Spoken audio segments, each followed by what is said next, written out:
I'm Debbie Travis. And I'm Tommy Smythe. And this is Trust Me, I'm a Decorator. Well, hello, Debbie Travis. Well, hello, Tommy Smythe.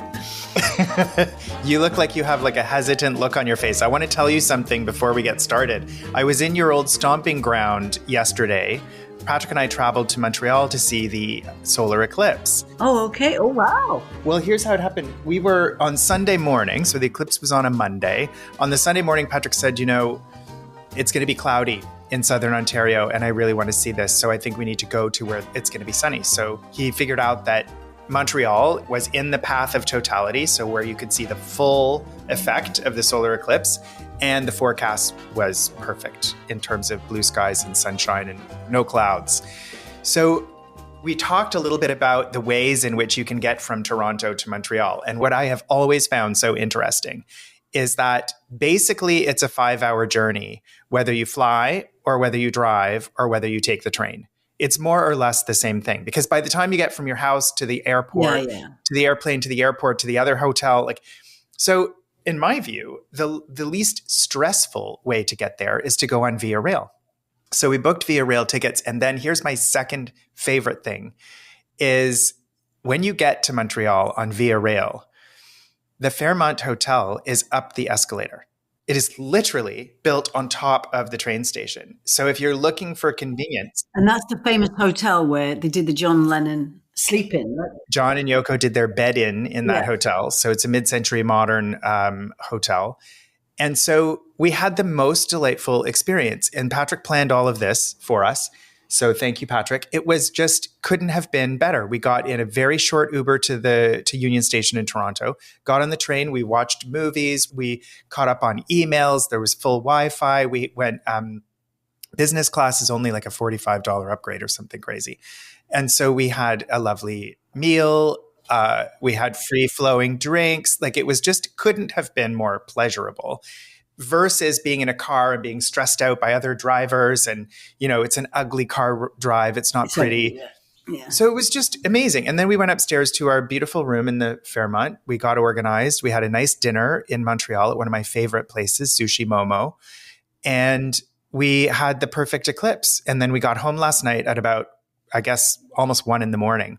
But it couldn't have been better. So where did you watch the eclipse? We watched it in Parc La Fontaine. Okay. So Patrick wanted to be, this was a great sort of thing that he did, was he organized this so that we could be among people, because it's such an interesting collective, you know, to experience collective awe in the world is just such a rare thing to be able to do. And so we definitely knew that we wanted to be around other people, but he also wanted to be somewhere fairly natural, like where there were trees and grass and where there were animals and things like that. So the park was really perfect. It's in a beautiful neighborhood in Montreal.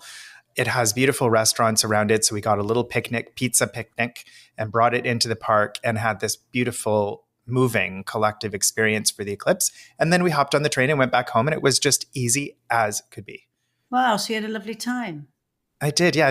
You don't seem terribly happy for us. What's that? No, because I'm bitter and twisted and mean and horrible because I wasn't having a nice time.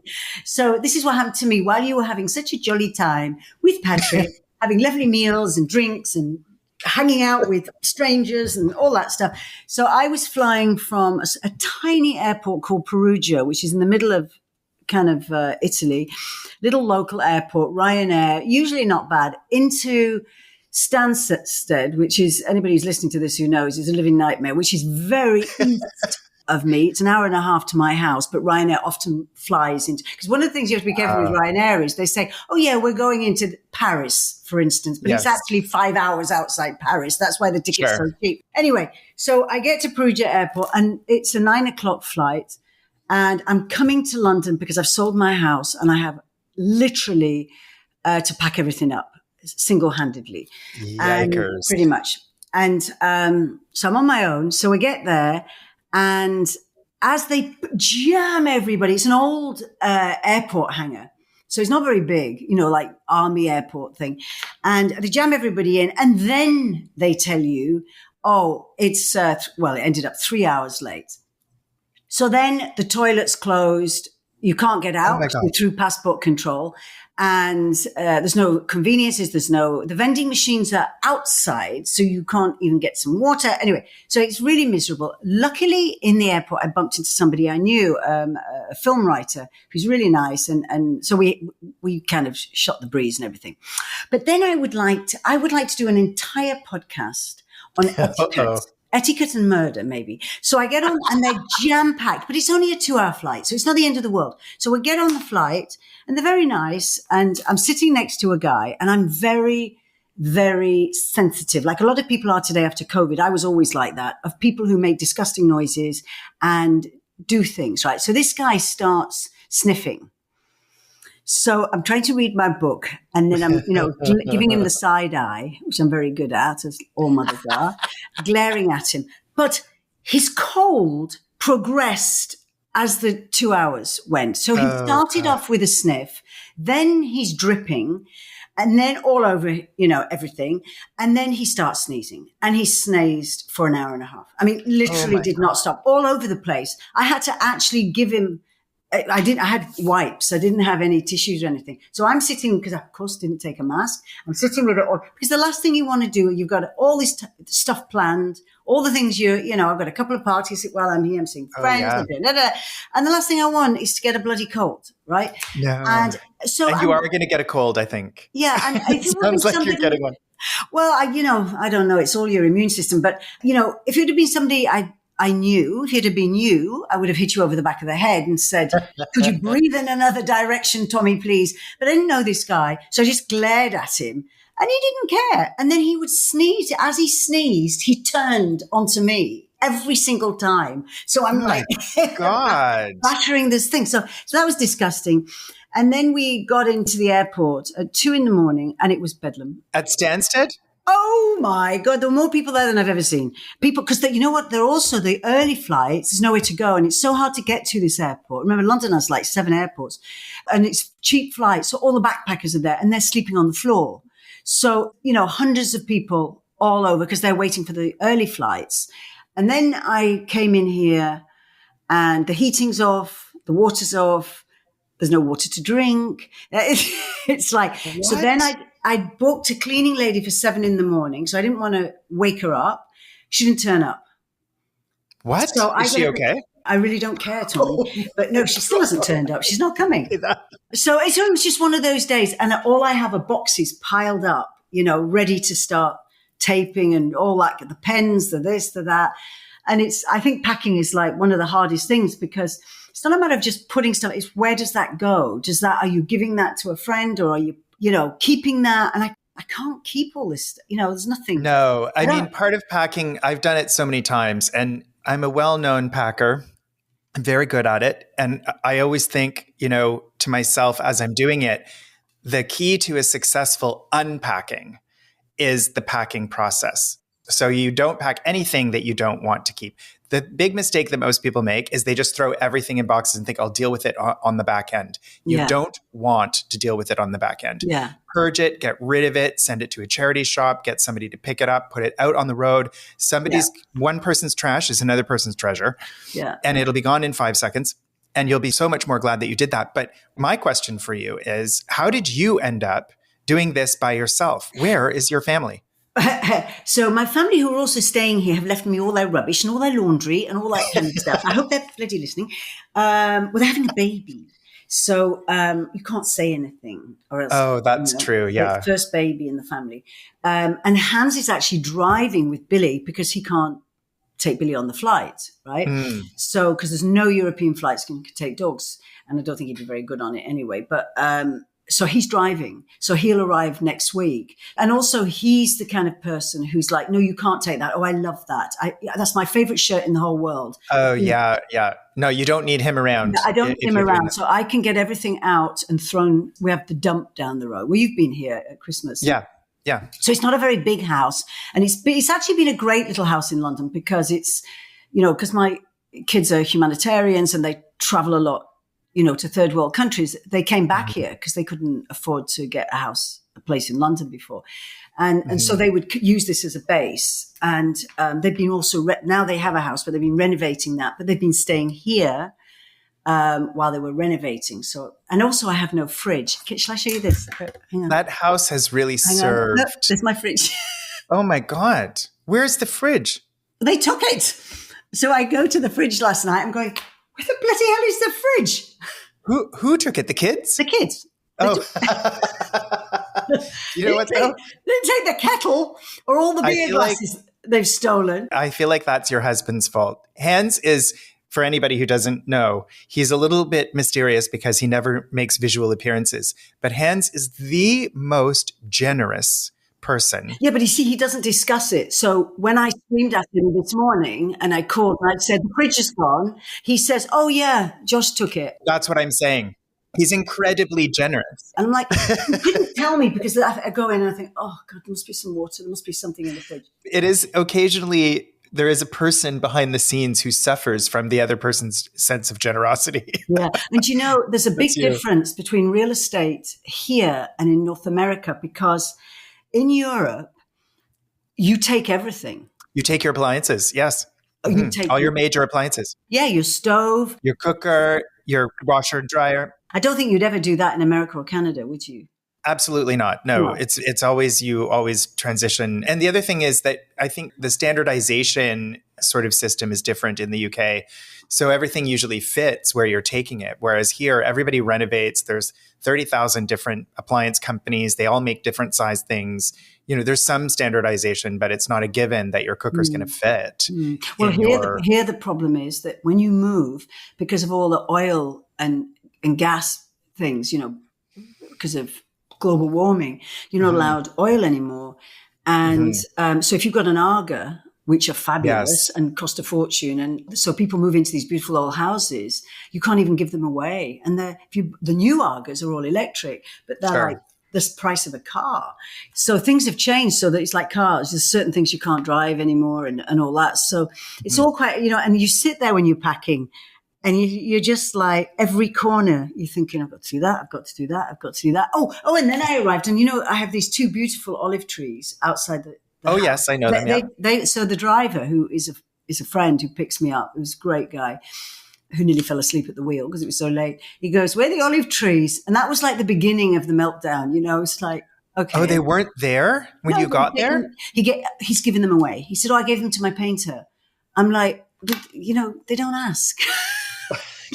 This is the thing. You have such an incredibly generous husband, but he doesn't tell you. Yeah, exactly. So if I get through this next few weeks without strangling and murdering somebody. Oh, you're just fit to be tied right now because you've got all this work ahead of you. I always say when packing, when it looks like you're done, you're about half done, because it just seems things start coming off walls and get condensed into boxes, and you think, oh, I've made so much progress. Yeah. But really, it's kind of like driving through Florida. You hit the border of Florida, and then you think, oh, we're in Florida, we're there. Yeah, but then to get from there to Miami, it's like it's like a 10-day drive. Yeah. So you're definitely in the marathon. Yeah, and it's because in Italy, it's also, we're very, very busy because we're getting ready, for your arrival, for all the guests and everything, and so it's like. 1st of April was holiday, Easter Monday, and then 2nd of April, it was like everybody's arrived. So it's everybody's scrubbing and painting. Do you know I paint every room every year at this time of year? And so having been multiple times to the villa, I actually, because I am also a professional in the design world, I can tell. Yeah. And I don't think that other people notice. But well, I think they do subconsciously. And I hope they notice when they go to, really big, I won't name them, but really big fancy places that they're paying a fortune for. And there's scuff marks on the walls and all that kind of stuff. It doesn't really cost that much to go around with a paintbrush and just check everything and make sure everything looks really fresh and lovely. And I'm really proud of that because the guy was there for 3 days and he said, it's amazing that you do this. And I said, for what it costs and the pleasure it brings people, there's no suitcase marks. There's, so that's all being done. It's immaculate. Like when you get there, it's immaculate. And as you've said so many times on this podcast and in conversations that we've had on Instagram, the people who come to these retreats are coming for a once in a lifetime experience, and details matter. The fact that you put fresh flowers in vases in every single room, the fact that you paint every year before the season starts and touch-ups throughout, the fact that everyone is turned out and dressed in pressed shirts and ready to receive guests. Like there's something very, very special about that. And if it wasn't special, it wouldn't work. We're going to take a quick break. Be right back. I'm Sarah Burke, and I host the Women in Media podcast, where I'm exploring the challenges women face in the media spotlight and celebrating our triumphs. My guests come from radio, TV, news, and sports, and we'll cover topics like leadership, diversity, stereotypes, and more. Most of all, I'm looking to build a community through a space where we can discuss anything. The Women in Media podcast, available on Apple Podcasts, Spotify, Google Podcasts, or at womeninmedia.ca.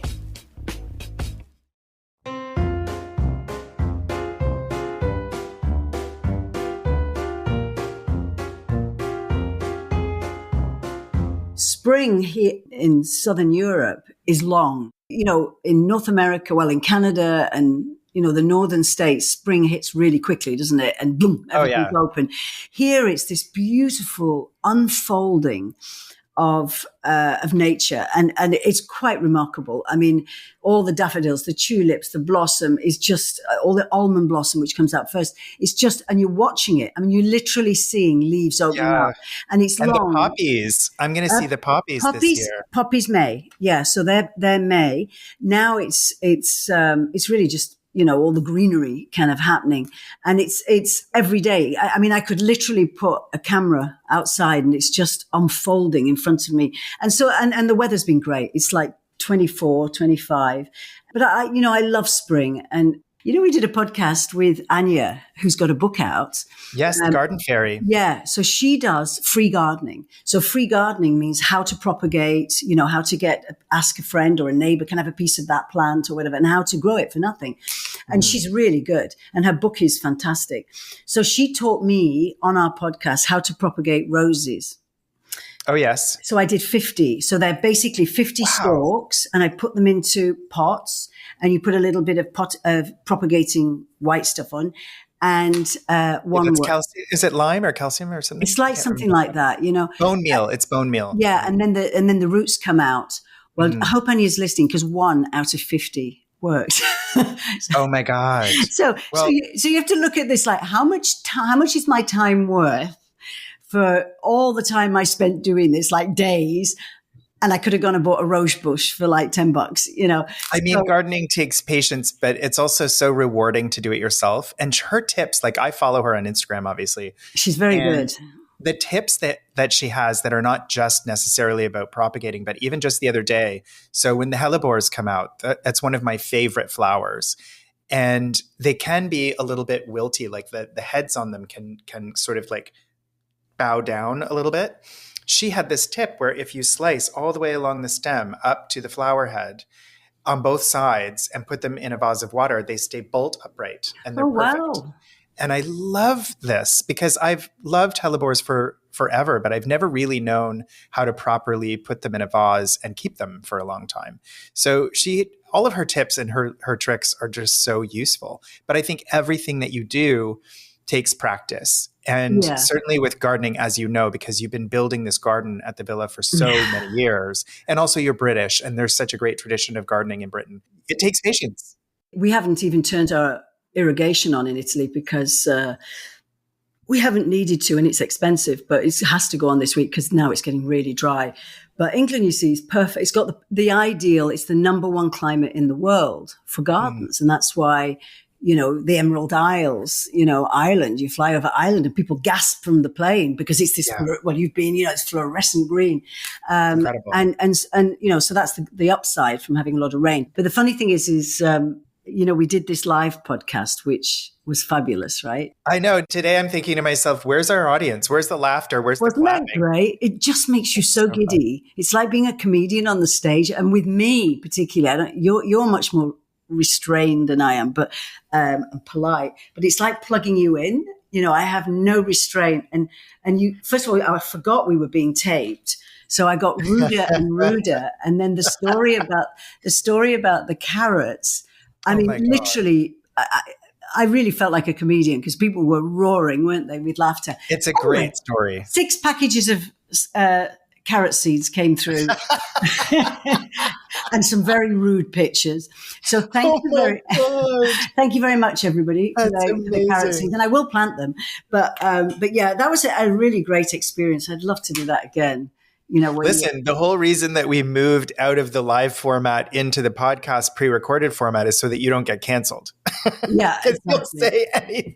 Exactly. But you're in your element. I mean, I loved being with you in front of a live audience because you do come alive. Yeah. And there's something about the spontaneity of that where there's no safety net that is exciting and exhilarating for sure. It was lovely. And also it was an audience that's probably not our typical audience. So there were a lot of guys there, a lot of very young people, which was really lovely. And, they're not really sure. And then it was like, well, if you want to ask a question, but we don't answer decorating questions. And they were like, oh, why are we here then? And then we entertained them for an hour. And I think it was a bit more than an hour, wasn't it? And it was great. And, when you're seeing, some great big lump of a guy sitting on the front row looking like, where the hell am I here? And his tears running down his face, and a lot of them came up to me afterwards and said, it's not what I expected, and so I thought that was lovely. So we do have to do another one when I'm back. Yeah. When I do the book tour. I wanted to ask you, speaking of sort of our spring travel conversation today, how are you feeling about our cruise that we're going on together? Are you excited about going to Budapest? I've never been to Budapest. No, neither have I. And I haven't been to any of the places there. So just so people know, Tommy had done this before and then mentioned to me, why don't you do it? And I said, no, I don't do cruises. And, no, not a chance.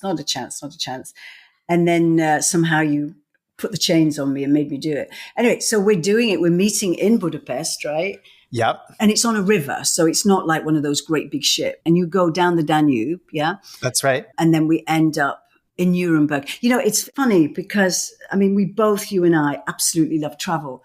And when you travel with somebody, with like a friend or a partner or whoever, there's always one person. So often in your case, like yesterday when you saw the eclipse, Patrick organized it all, right? He did, yeah. And if you ask anybody who's very good at this kind of stuff, they'll be quite ruthless about it because they get so fed up of you saying, where are we going next? And what are we doing now? Because they've taken on that role of the organizing. Yes. For somebody like me, it is an absolute treat to have somebody just guide you do this. And it reminds me, a few years ago, I went with a bunch of girlfriends to India.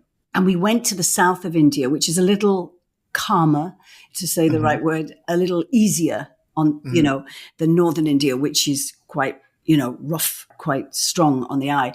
And we stayed it's in Kerala, which is kind of the V at the bottom. And then we went up the coast to a brand new place. It was a yoga retreat, even though I don't do yoga, so I just wanted to go. But it was a whole bunch of girls doing yoga. And then we went up the coast on a train. And I was quite excited about this. But my friend Jackie, who you know very well, so my best friend, organizes it all. I was so busy. She said, I'll do it. But every 5 minutes, I'm asking her a question. Well, where are we going now? And what is it? Is it going to be nice? Is it going to be nice? So she was getting, and she, she's very patient. She is very patient. Very patient. So we arrive at this train station. And that morning, we were in a kind of British style type hotel in this town. As we were leaving, I said, well, how long is the train ride? And she said, well, it's 8 hours. I said, well, I'm not eating the food. I'm not eating, I'm not eating that food on the train. She said, well, what are we going to do, Debbie? It's 8 hours. And I said, well, let's ask the hotel to make us a picnic and we can have that on the train. A very smart move, actually. That's a good travel tip in general because well, it wasn't. Well, because we were English, they were very nice and, they nod their heads and they said, we've made you a very nice picnic, a very nice picnic. And I said, oh, thank you so much. So I opened it up and it's Marmite's white bread sandwiches. So Marmite. But British people famously like Marmite. Yeah. Well, they say you're either Marmite or not. Anyway, so they make this stuff. When we get to the train station, we're coming down these steps towards the tracks and you literally had to stop and breathe. Stansted last night was bad. I have never seen so many people in my life, ever. So we're going down, it's an Indian train station, and on the tracks are men, it was very sad, with lime, and they're throwing the lime onto the tracks to kill. Oh my God. Okay. Yeah, the smelly stuff that comes out the train. Okay. Okay. And quite shocking, to see. And they're quite disfigured because the lime eats into their fingers and stuff. Oh my gosh. Wow. Anyway, so I'm beginning to panic. And Jackie's so fed up with me. So I said, I hope we're in first class. And she stops, slams down the suitcases, and she says, we're in chair class. She said, it's the only thing I could get. It's the only thing there is, or whatever. And I said, what's chair class? She says, oh, you get a bloody chair. Shut up. And it was true, because if you went in chair class, you were either on the roof or in this just open wagon. Anyway, we get on this train, and the 8 of us look, the middle-aged blonde women looking very like, oh God. We're pathetic. Anyway, we sit down.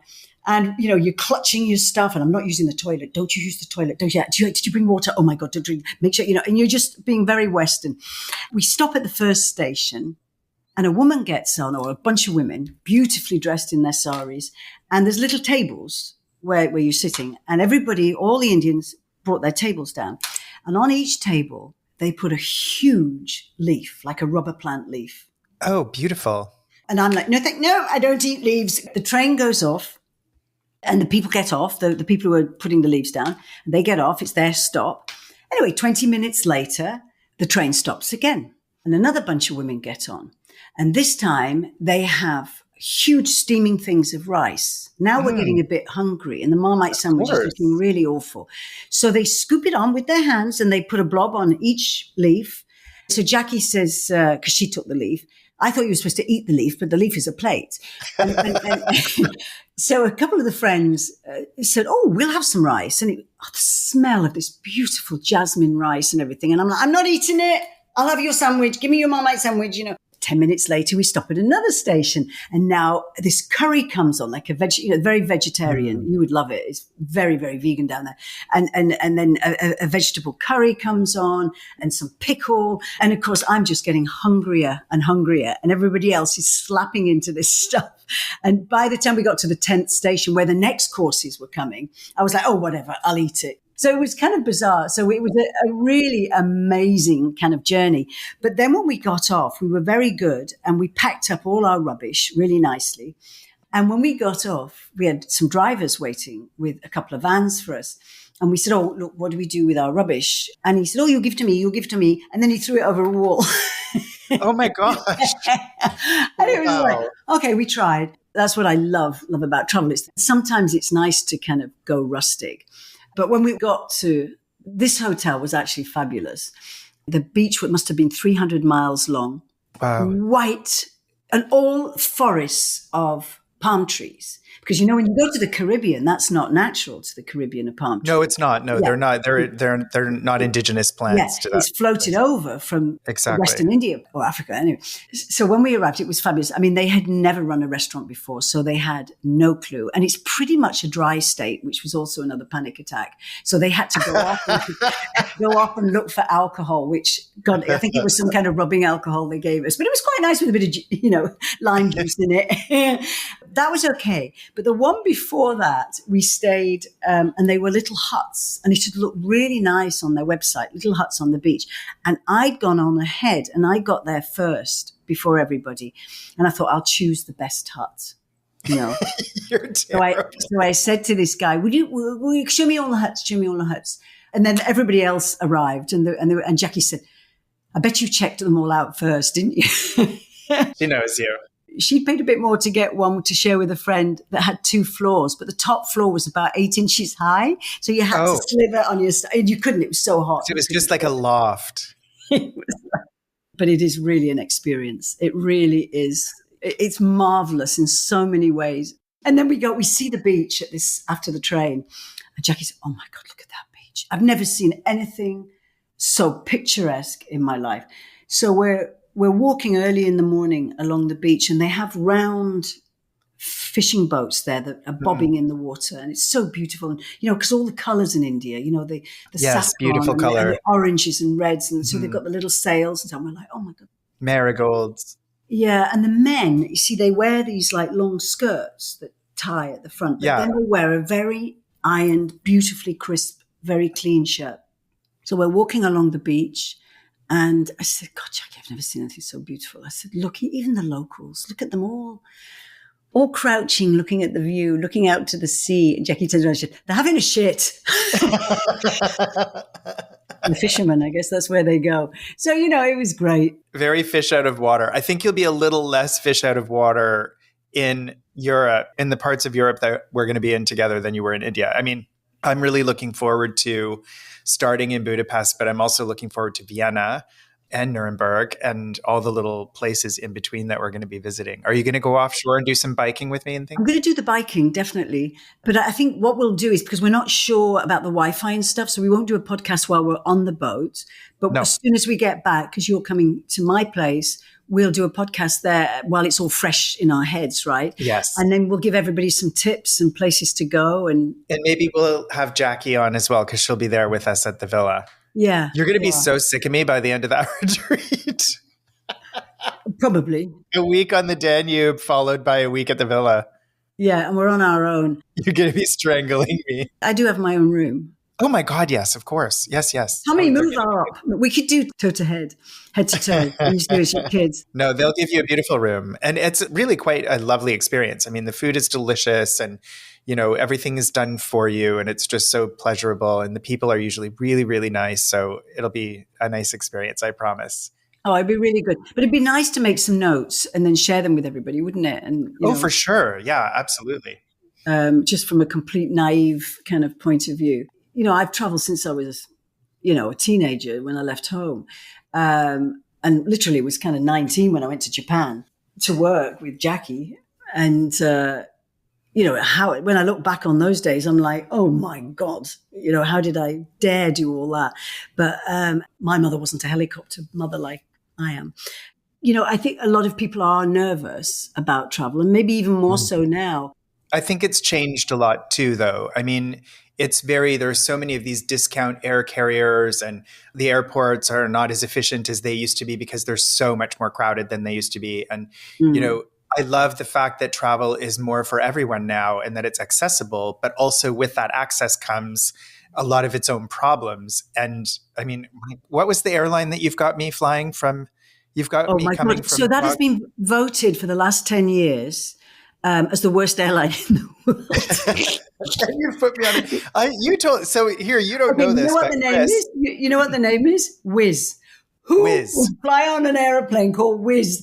WHIZZ. Is it Polish? Listen, so my manager, Chris Brunton, said to me that when he was booking your travel, you said the one airline I will not fly is Whizz. And then you booked me on Whizz. Well, it was the only direct flight. And it actually wasn't that cheap in the end. He and I both were laughing on the phone for a good 10 minutes over that. Well, even when I was booking it, I was biting my nails going, I can't after what I said. Tommy, just never go on this airline. It's disgusting. And when they do, best and the worst of everything, it wins the worst of everything. Worst for losing luggage, worst for delays, worst for everything. I'm so worried. So we'll have to find out if it's that bad. And maybe it's not. Maybe it'd be great. Because it's only like an hour and a half. So it's not like you're on a 10-hour It's a short haul flight and I've got plenty of time to get to the airport and it's just, I thought it was so funny that you had said very firmly to Chris, I will not fly on Whizz. That's the only airline I won't fly on. Put me on any discount carrier you like, but not Whizz. And, in the newspaper, they're always doing the worst of everything, and I love it. Worst country to live in, best country to live in. I love those things because they're all rubbish, but Whizz always comes out on top. Worst airline. Top of the bottom. Oh, God. So we'll chat about that. And I'm sure if we come back in one piece. If I actually make it to the villa, we'll record a podcast. I don't know. Tommy never made it. He's still on Whizz. I could be still on Whizz by the time the retreat's over. Oh, my God. We're still looking around for my luggage. Well, and the other thing that might happen when you're there is we might be doing the book reveal. So what's called the cover reveal. Yes. That's so fun. So I think that would be really good. It'd be nice if you were there when you see it. I would love to celebrate that with you. Yeah. And Hans will, of course, have champagne around, Prosecco. Yeah. And we'll do a little toast. Well, they're just doing it's a really nice stage for me because it's when you get all the text and the layouts are coming on. And when I left you in Toronto, I spent a week in the recording studio and doing the audio version of your book. Yeah. I remember when I saw you, you said, I have to go now because I have to stop talking. Yeah. Which is very difficult for you. Yeah, because you have to save your voice. Well, those are our travel plans. And I hope everybody else is either dreaming or booking travel, getting excited and packing up and ready to go. I think it's the most marvelous thing anybody can do, any age, to experience the world. Tell us where you want to travel on Instagram at @TheTrustMePod or leave us a voice note at thetrustmepod.com. Please rate us, send in a review, and make sure you're subscribed on Apple Podcasts, Spotify, iHeartRadio, or wherever you get your podcasts. I picked something up while I was in Montreal, this great little expression, bon voyage. Bon voyage, bon voyage. Safe travels. I'll see you on Whizz. Well, oh my God.